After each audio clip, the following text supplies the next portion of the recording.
नमस्कार दोस्तों, मेरा नाम है विवेक और आज के इस वीडियो में आपका स्वागत है।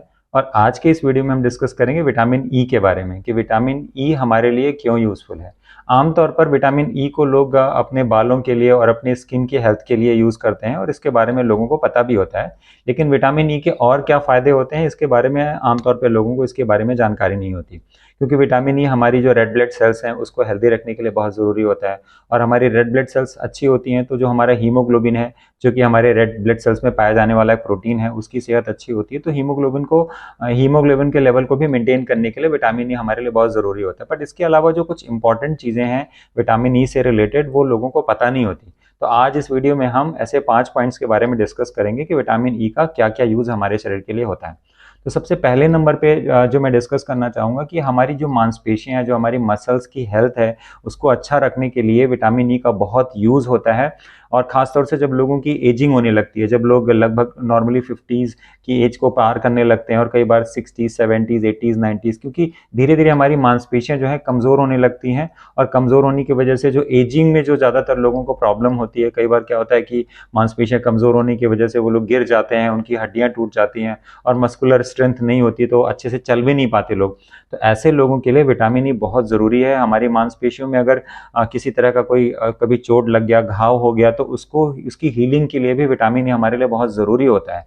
तो विटामिन ई केवल हमारे बालों और स्किन के लिए ही नहीं, बल्कि और भी बहुत सारी चीज़ों के लिए, जैसे मैंने अभी मसल्स के बारे में बताया, तो हमारे लिए विटामिन ई बहुत यूज़फुल है। इसके अलावा विटामिन ई का जो एक दूसरा बहुत बड़ा रोल है, वो है हमारी इम्यूनिटी को मजबूत बनाए रखने के लिए।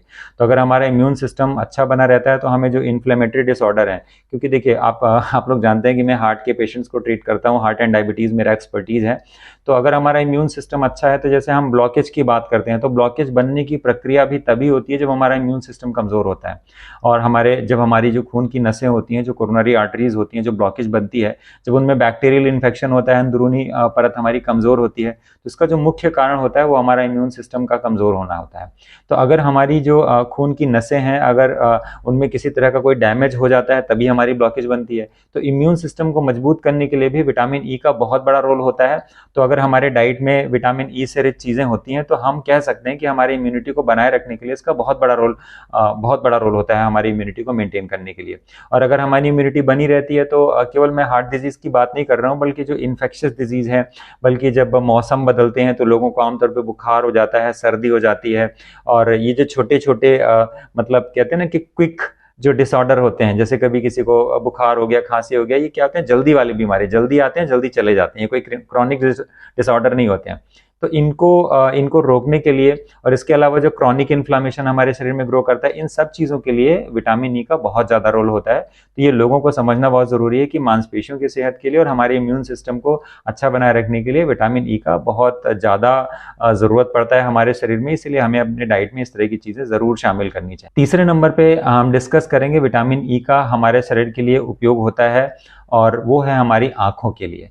तो अगर हमारे डाइट में विटामिन ई पर्याप्त मात्रा में हमको मिलता है, तो जो आँखों की हमारी आई साइट है, जो हमारी रोशनी है, या हमारे आँखों से रिलेटेड और भी किसी तरह का डिसऑर्डर है, तो उसके लिए विटामिन ई का बहुत ज़्यादा रोल होता है। और हमें डे टू डे बेसिस पे विटामिन ई से रिलेटेड चीज़ें लेनी चाहिए, क्योंकि नॉर्मली क्या होता है कि आजकल देखा क्या गया है कि बहुत ही अर्ली एज में बच्चों को चश्मा लगने लगता है। उसके पीछे और भी रीज़न हो सकते हैं, मोबाइल फ़ोन का यूज़ करना और ज़्यादा नेचर में एक्सपोज नहीं करना, विटामिन ए का भी बहुत ज़्यादा यूज़ होता है इसके लिए। लेकिन हमारी आँखों की हेल्थ को मेंटेन करने के लिए, बनाए रखने के लिए विटामिन ई भी हमारे लिए उतना ही ज़रूरी है जितना हमारे लिए विटामिन ए ज़रूरी है। तो जैसे-जैसे एजिंग होती जाती है, तो हमें चाहिए कि हम जो रिच फूड होते हैं विटामिन ई में, हम उन चीज़ों का इस्तेमाल करें। नॉर्मली आजकल देखा गया है कि विटामिन ई के बहुत सारे सप्लीमेंट्स होते हैं, और एक एज के बाद क्या होता है, सप्लीमेंट्स आमतौर पर रिकमेंड कर दिया जाता है कि आप विटामिन ई के सप्लीमेंट्स लेते रहो। और मोस्टली लोग अपने स्किन को हेल्दी रखने के लिए भी यूज़ करते हैं, क्योंकि विटामिन ई के बारे में जानते हैं, टीवी में बहुत लोगों ने ऐड देखा होगा कि इसमें विटामिन ई है, ये आपकी एजिंग को रोकता है। तो ये बड़ी कॉमन सी चीज़ें हैं।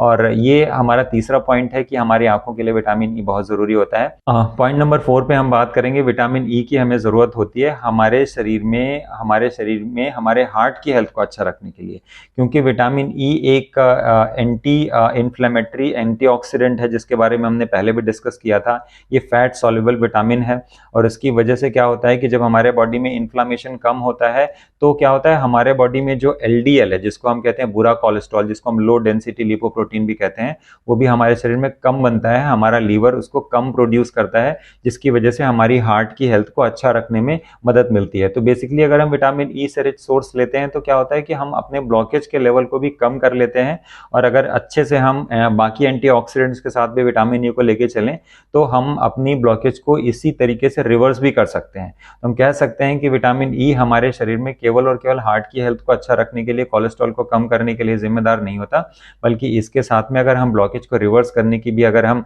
जर्नी पे ट्रेवल करते हैं, जर्नी पे जाते हैं और नेचुरली अगर हम इसको रिवर्स करना चाहें तो विटामिन ई हमारे लिए बहुत जरूरी चीज होती है। अब चौथे पॉइंट के बारे में डिस्कस करते हैं। देखिए, विटामिन ई हमारे इम्यून सिस्टम को मजबूत रखने के लिए बहुत जरूरी है, और चौथा पॉइंट हम डिस्कस करेंगे विटामिन ई के बारे में। ये हमारे इम्यून सिस्टम को एक्टिव रखने के लिए बहुत जरूरी है। हमारा इम्यून सिस्टम अगर अच्छे से काम करता है तो हमारे शरीर में क्या होता है, एंटीबॉडीज बहुत अच्छे से बनती है। मतलब किसी भी तरह का कोई भी अगर इन्फेक्शन हो रहा है, चाहे वो बैक्टीरियल इन्फेक्शन हो या किसी भी तरह का कोई क्रॉनिक इन्फ्लामेशन हो रहा हो, हमारी बॉडी में इन्फेक्शन हो रहा हो, तो उसको रोकने के लिए विटामिन ई हमारे लिए काफी यूजफुल है। तो ऐसे केस में हमको ये समझना बहुत जरूरी है कि विटामिन ई से रिलेटेड चीजें हमारे डाइट में डे टू डे बेसिस पे होनी बहुत जरूरी है। स्पेशली उन लोगों के पर्सपेक्टिव में अगर हम बात करें जिनकी एज ज्यादा होने लगती है, जैसे जैसे उम्र बढ़ने लगती है तो हमें ऐसी चीजें लेनी चाहिए। आगे हम डिस्कस करेंगे कि इसके लिए हमें क्या फूड लेना चाहिए जिससे कि हम विटामिन ई की कमी को अपने शरीर में दूर कर सकते हैं। और जो इसका पांचवा सबसे बड़ा फायदा है वो हमने पहले भी डिस्कस किया था कि हमारा स्किन है, हमारी स्किन ग्लो करती है, और एंटी एजिंग, ये एक जो एंटीऑक्सीडेंट है जिसको हम विटामिन ई कहते हैं, ये एक एंटी एजिंग विटामिन है।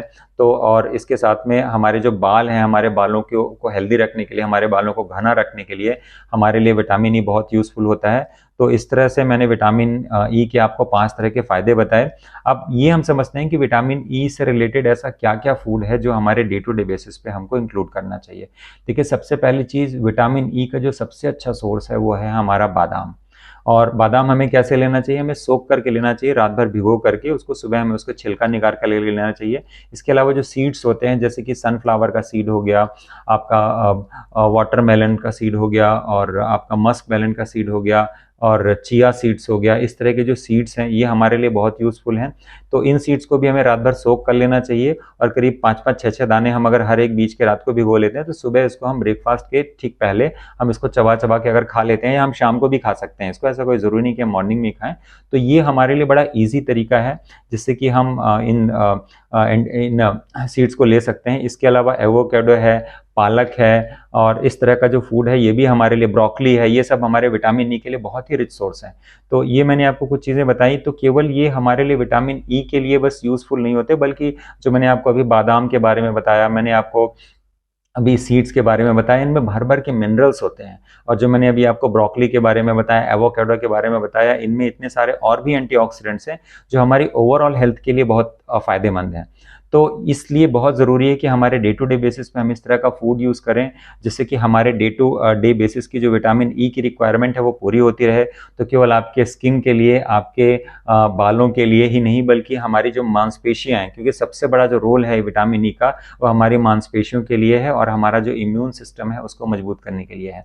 तो इसलिए बहुत ज़रूरी है कि आप इस चीज़ों को डे टू डे बेसिस पे फॉलो करें। और अगर आपको ये वीडियो अच्छी लगी हो तो प्लीज़ इसको लाइक करें और दूसरों के साथ सब्सक्राइब ज़रूर करें। अगर दोस्तों ये वीडियो आपको अच्छी लगी हो तो इस वीडियो को लाइक ज़रूर करें और सब्सक्राइब करना ना भूलें। Thank you so much for watching this video. नमस्कार।